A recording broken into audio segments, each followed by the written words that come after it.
અમદાવાદના ચાંદખેડા વિસ્તારમાં આગની ઘટના સામે આવી। ચાંદખેડા વેરહાઉસ ખાતે ગોડાઉનમાં આગ લાગી હતી।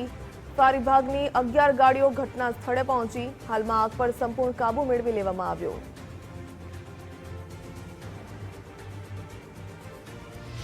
6 વાગ્યાની આજુબાજુનો કોલ છે।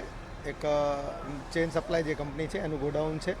હાલમાં આગ ઉપર અંશતઃ કાબુ મેળવી લેવામાં આવ્યો છે। ફર્ધર ઇન્ફોર્મેશન આગ બુઝાવ્યા પછી કંપની પાસેથી મેળવીને આપને આપવામાં આવશે। હાલ આગ બુઝાવવાની કામગીરી ચાલુ છે, એટલે આગનું કારણ એ તપાસનો વિષય છે। ના, અંદર કોઈ માણસો હતા એવી કોઈ જાણકારી નથી, પણ અત્યારે હાલ અમદાવાદ ફાયર સર્વિસના 6 વોટર ટેન્ક એટલે મતલબ ગજરાજ અને 4 ઓફિસર વ્હીકલ, એક ટેન્ડર સાથેનો સ્ટાફ અહીંયા હાજર છે। એટલે આશરે અહીંયા 30 થી 35 માણસોનો સ્ટાફ હાજર છે। હા, પાછળની સાઈડ એમના જનરેટર પણ છે, ફાયર સેફ્ટીની સિસ્ટમ પણ લાગેલી છે। એટલે પ્રાઇમરી જે દેખાય છે હાલની પરિસ્થિતિ એની અંદર સિસ્ટમ તો લાગેલી હોય એવું દેખાય છે। અમદાવાદના ચાંદખેડા વિસ્તારમાં આગની ઘટના સામે આવી રહી છે। મહત્વનું છે કે ફ્લિપકાર્ટના ગોડાઉનમાં આગ લાગી હતી વહેલી સવારે, એટલે કે 6 વાગ્યે આ બનાવ બન્યો હતો। ત્યારે તાત્કાલિક ફાયર વિભાગની જે ટીમ છે તે ટીમને જાણ કરવામાં આવી હતી અને હાલ આગ પર કાબુ મેળવવાનો જે પ્રયાસ છે તે કરવામાં આવી રહ્યો છે। અચાનક જ ભીષણ આગ લાગવાની જે ઘટના સામે આવતા આસપાસના વિસ્તારોમાં ધુમાડાના જે ગોટા છે તે દેખાવા લાગ્યા હતા, જેના કારણે સ્થાનિકોમાં પણ ભયનો માહોલ સર્જાયો હતો।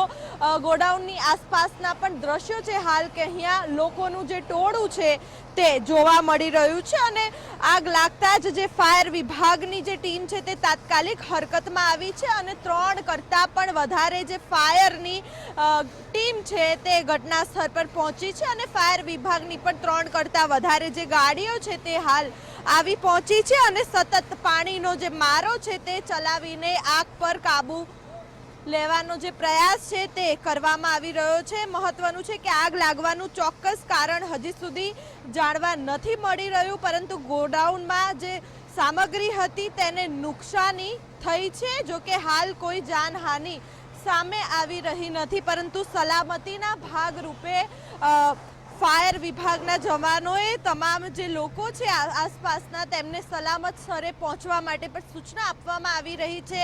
કયા કારણોસર આગ લાગી તે ફાયર વિભાગ દ્વારા તપાસ કરવામાં આવશે અને પોલીસની પણ જે ટીમ છે તે હાલ ઘટના સ્થળ પર આવી પહોંચી છે। કેમેરામેન અંકિત સાથે માનસી પટેલ, ગુજરાત ફર્સ્ટ, અમદાવાદ।